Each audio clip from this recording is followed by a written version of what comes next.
India त्यो team हो जसले 2024 र 2026 दुवै T20 वर्ल्ड कप जितेको थियो। तर अहिले भने अवस्था अलि गम्भीर छ।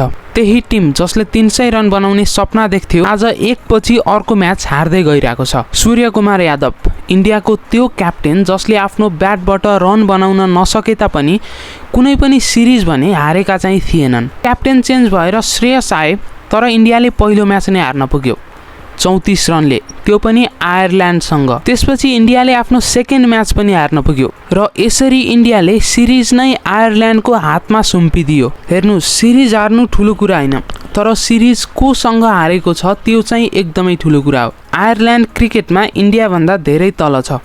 त्यसपछि इन्डियाको सिरिज हुनु थियो इङ्ल्यान्डसँग। त्यस सिरिजमा पहिलो म्याच पानीले गर्दा हुन सकेन, जसमा इन्डियाले पहिलो ब्याटिङ गर्दै 189 रन बनाएको थियो 7 विकेट गुमाएर।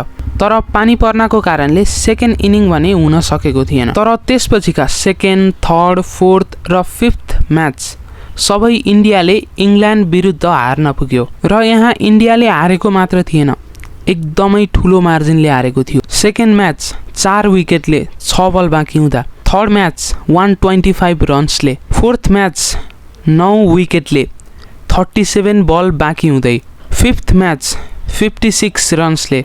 र यहाँ इन्डियाले एकदमै ठुलो मिस्टेक गरेको थियो।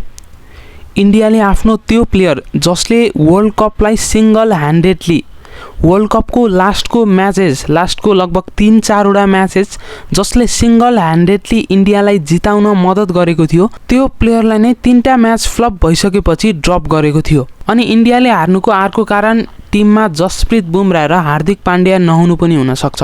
र अर्को कारण के हुनसक्छ भन्दाखेरि आइपिएलको विनिङ टिम आरसिबी जसले back to back title lift गरेको थियो, त्यस टिमबाट इन्डियन टिममा एकजना पनि प्लेयर छैनन्।